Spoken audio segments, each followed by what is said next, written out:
ಶ್ರೀಲಂಕಾದಲ್ಲಿ ದಿತ್ವಾ ಸೈಕ್ಲೋನ್ ಅಬ್ಬರ. ರಾಜ್ಯಕ್ಕೂ ತಟ್ಟಿದ ದಿತ್ವಾ ಸೈಕ್ಲೋನ್ನ ಎಫೆಕ್ಟ್. ಮೊದಲ ದಿನವೇ ಅಧಿವೇಶನದಲ್ಲಿ ಸದ್ದು ಗದ್ದಲ ಜೋರು.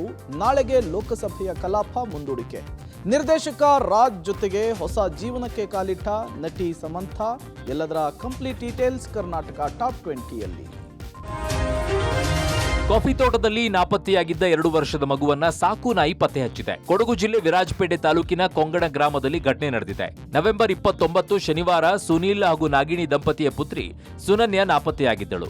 ಮಗುವಿನ ಪೋಷಕರು ಶರಿ ಗಣಪತಿ ಎಂಬುವರ ತೋಟದಲ್ಲಿ ಕೆಲಸವನ್ನ ಮಾಡ್ತಾ ಇದ್ರು. ಮಧ್ಯಾಹ್ನ ಊಟದ ಬಳಿಕ ತಾಯಿ ನಾಗಿಣಿ ಮೊಬೈಲ್ ನೋಡಿಕೊಂಡು ಕುಳಿತಿದ್ರು. ಈ ವೇಳೆ ಮಗು ನಾಪತ್ತೆಯಾಗಿದೆ. ನಿನ್ನೆ ಸ್ಥಳೀಯರು ಅರಣ್ಯ ಇಲಾಖೆ ಸಿಬ್ಬಂದಿ ಹುಡುಕಾಟ ನಡೆಸಿದ್ರು. ಮಗು ಪತ್ತೆಯಾಗಿರಲಿಲ್ಲ. ಅನಿಲ್ ಕಾಳಪ್ಪ ಅವರಿಗೆ ಸೇರಿದ ಸಾಕು ನಾಯಿ ಓರಿಯೋ ತೋಟದ ಮಧ್ಯೆ ಸಿಲುಕಿದ್ದ ಕಂದಮ್ಮನನ್ನ ಪತ್ತೆ ಹಚ್ಚಿದೆ. ಕೊನೆಗೂ ಕಂದಮ್ಮ ಹೆತ್ತಮ್ಮನ ಮಡಿಲು ಸೇರಿದೆ. ಅರಣ್ಯ ಅಧಿಕಾರಿಗಳು ಪೋಷಕರಿಗೆ ಮಗುವನ್ನ ಜಾಗ್ರತೆಯಿಂದ ನೋಡಿಕೊಳ್ಳುವಂತೆ ಸೂಚನೆಯನ್ನ ನೀಡಿದ್ದಾರೆ.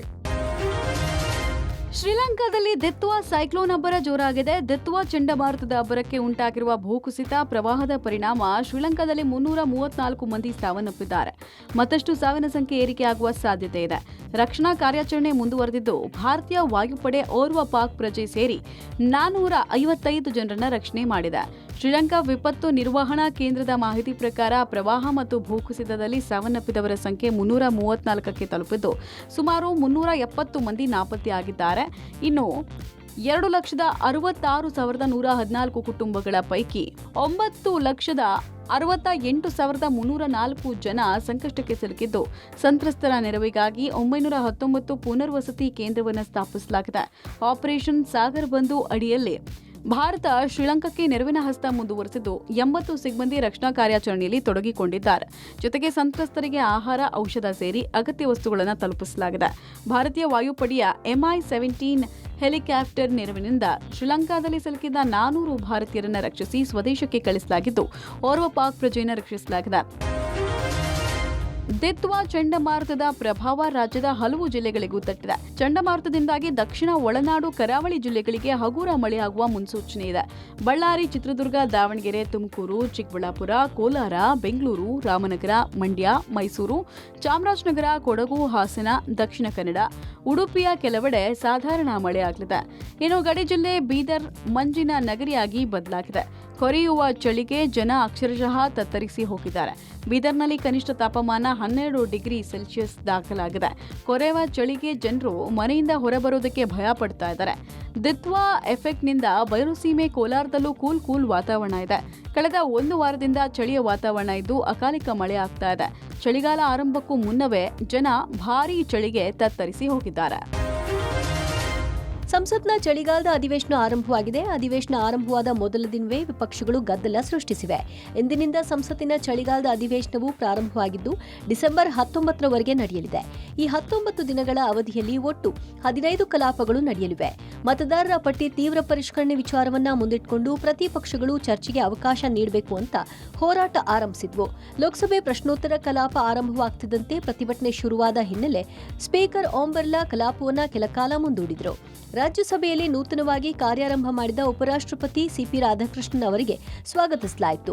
ಈ ಸಂದರ್ಭದಲ್ಲಿ ರಾಜ್ಯಸಭೆಯಲ್ಲಿ ಸ್ವಲ್ಪ ಗದ್ದಲ ಸೃಷ್ಟಿಯಾಯಿತು.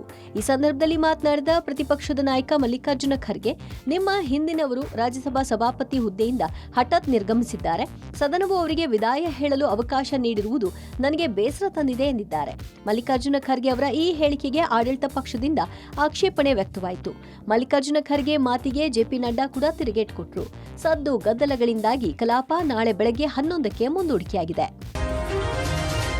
ನಾಗಚೈತನ್ಯ ಅವರಿಂದ ವಿಚ್ಛೇದನ ಪಡೆದ ಬಳಿಕ ನಟಿ ಸಮಂತಾ ಋತುಪ್ರಭು ಇದೀಗ ಹೊಸ ಜೀವನಕ್ಕೆ ಕಾಲಿಟ್ಟಿದ್ದಾರೆ. ನಿರ್ದೇಶಕ ರಾಜ್ ನಿಧಿ ಮೋರು ಜೊತೆ ನಟಿ ಸಮಂತಾ ಋತುಪ್ರಭು ಅವರು ದಾಂಪತ್ಯ ಜೀವನಕ್ಕೆ ಕಾಲಿಟ್ಟಿದ್ದಾರೆ. ಈ ಮೂಲಕ ಹಲವು ದಿನಗಳಿಂದ ಹಬ್ಬಿದ ವದಂತಿಗಳಿಗೆ ತೆರೆ ಎಳೆದಿದ್ದಾರೆ. ತಮಿಳುನಾಡಿನ ಕೊಯಮತ್ತೂರಿನಲ್ಲಿರುವ ಇಶಾ ಫೌಂಡೇಶನ್ ಆವರಣದಲ್ಲಿರುವ ಲಿಂಗಭೈರವಿ ದೇವಿಯ ದೇವಸ್ಥಾನದಲ್ಲಿ ಇಂದು ಸರಳ ವಿವಾಹವಾಗಿದ್ದಾರೆ. ಮದುವೆಯ ಫೋಟೋಗಳನ್ನು ಸಮಂತಾ ಇನ್ಸ್ಟಾಗ್ರಾಂ ಖಾತೆಯಲ್ಲಿ ಹಂಚಿಕೊಂಡಿದ್ದಾರೆ. ಫ್ಯಾಮಿಲಿ ಮ್ಯಾನ್, ಸಿಟಾಡೆಲ್, ಹನಿ ಬನ್ನಿ ನಿರ್ದೇಶನ ಜೊತೆ ಸಮಂತಾ ದಾಂಪತ್ಯ ಜೀವನಕ್ಕೆ ಕಾಲಿಟ್ಟಿದ್ದಾರೆ. ರಾಜ್ ನಿಧಿ ಮೋರು ಈಗಾಗಲೇ ವಿವಾಹವಾಗಿದ್ದು, ಸಮಂತಾ ಜೊತೆ ಅವರಿಗೆ ಇದು 2ನೇ ವಿವಾಹವಾಗಿದೆ.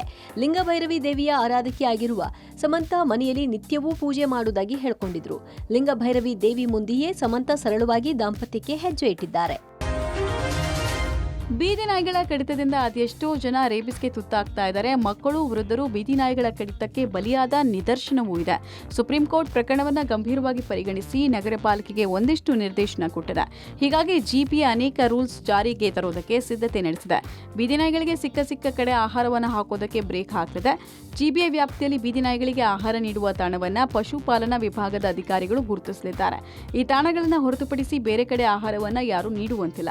ಸುಪ್ರೀಂ ಕೋರ್ಟ್ ಆದೇಶ ಉಲ್ಲಂಘನೆ ಮಾಡಿ ಸಿಕ್ಕ ಕಡೆ ಆಹಾರ ನೀಡಿದ್ರೆ ಶಿಸ್ತು ಕ್ರಮ ಕೈಗೊಳ್ಳುವುದಾಗಿ ಎಚ್ಚರಿಕೆ ನೀಡಲಿದ್ದಾರೆ. ಪ್ರಾಣಿ ಕಲ್ಯಾಣ ಮಂಡಳಿ ಮಾರ್ಗಸೂಚಿಯಡಿ ಸಾರ್ವಜನಿಕರು ದತ್ತು ಪಡೆದು ಬೀದಿ ನಾಯಿ ಸಾಕಬಹುದು. ಹಾಗೆಯೇ ಸಾರ್ವಜನಿಕರು ಬೇರೆ ಕಡೆ ಆಹಾರ ಕೊಟ್ರೆ ಅದರ ಬಗ್ಗೆ ದೂರು ಕೊಡೋದಕ್ಕೆ ಪಾಲಿಕೆ ಸಹಾಯವಾಣಿ ತೆರೆಯಲಿದೆ. ಸುಪ್ರೀಂ ಕೋರ್ಟ್ ನಿರ್ದೇಶನದ ಬೆನ್ನಲ್ಲೇ ಬೀದಿ ನಾಯಿಗಳ ಕಂಟ್ರೋಲ್ಗೆ ಪಾಲಿಕೆ ನಾನಾ ಕಸರತ್ತನ್ನ ಮಾಡ್ತಿದೆ. ಇಪಿಎಫ್ ಸ್ಟಾಫ್ ಕೋಆಪರೇಟಿವ್ ಸೊಸೈಟಿ ವಂಚನೆ ಪ್ರಕರಣ ಸಂಬಂಧ ಸಿಐಡಿ ಅಧಿಕಾರಿಗಳು ತನಿಖೆ ಚುರುಕುಗೊಳಿಸಿದ್ದಾರೆ. ತನಿಖೆ ವೇಳೆ ಒಂದೊಂದೇ ಸ್ಫೋಟಕ ವಿಚಾರ ಹೊರಗೆ ಬರ್ತಾ ಇದ್ದು, ಆರೋಪಿಗಳು ಸಿನಿಮಾ ಸ್ಟೈಲ್ನಲ್ಲಿ ಪ್ಲಾನ್ ಮಾಡಿದ್ರು. ಈ ಸಂಬಂಧ ಪ್ರಕರಣ ದಾಖಲಾದರೂ ಅರೆಸ್ಟ್ ಆಗಬಾರದು, ಹಣ ಕೂಡ ರಿಕವರಿ ಆಗದಂತೆ ಮೊದಲೇ ಪ್ಲಾನ್ ಮಾಡಿ ವಂಚನೆ ಮಾಡಲಾಗಿದೆ. ಆರೋಪಿ ಜಗದೀಶ್ನ ವಶಕ್ಕೆ ಪಡೆದು ವಿಚಾರಣೆ ನಡೆಸಿದಾಗ ಹೊರದೇಶಗಳಲ್ಲಿ ಹಣ ಹೂಡಿಕೆ ಮಾಡಿರೋದು ಗೊತ್ತಾಗಿದೆ. ದುಬೈನ ರೆಸ್ಟೋರೆಂಟ್ಗಳು, ರೇಸ್ ಕೋರ್ಸ್ ಹಾಗೂ ರಿಯಲ್ ಎಸ್ಟೇಟ್ನಲ್ಲಿ ಹೂಡಿಕೆ ಮಾಡಿದ್ದಾನೆ. ಹೊರದೇಶಗಳಲ್ಲಿ ಹೂಡಿಕೆ ಮಾಡಿದ್ರೆ ಹಣ ರಿಕವರಿ ಮಾಡಲು ಸಾಕಷ್ಟು ತಾಂತ್ರಿಕ ಸಮಸ್ಯೆಗಳು ಎದುರಾಗುತ್ತೆ ಅಂತ ಆರೋಪಿ ಪ್ಲಾನ್ ಮಾಡಿದ್ನಂತೆ. ಅಸಲಿಗೆ ಆರೋಪಿ ಜಗದೀಶ್ ಕಂಪನಿಯ ನೌಕರನೇ ಅಲ್ಲ, ಈತ ಗುತ್ತಿಗೆ ಆಧಾರದ ಮೇಲೆ ಕೆಲಸಕ್ಕೆ ಸೇರಿದ್ದಂತೆ. ಬಡವರು, ಅಂಗವಿಕಲರು, ವೃದ್ಧರ ಹಣವೇ ಈತನ ಕೋಟಿ ಹಣ ಹೂಡುವ ಬಂಡವಾಳವಾಗಿದೆ. ಇವರು ಹೂಡಿಕೆ ಮಾಡುವ ಹಣವನ್ನ ಮಲ್ಲೇಶ್ವರ ಡಿಸಿಸಿ ಬ್ಯಾಂಕ್ಗೆ ಡೆಪಾಸಿಟ್ ಮಾಡಿ ಅಲ್ಲಿಂದ ಚೆಕ್ ಮುಖಾಂತರ ಸಂಬಂಧಿಗಳ ಅಕೌಂಟ್ಗಳಿಗೆ ವರ್ಗಾವಣೆ ಮಾಡಿಸಿಕೊಂಡು ವಿದೇಶಗಳ ಅಕೌಂಟ್ಗಳಿಗೆ ಕಳಿಸಿರುವುದು ಗೊತ್ತಾಗಿದೆ.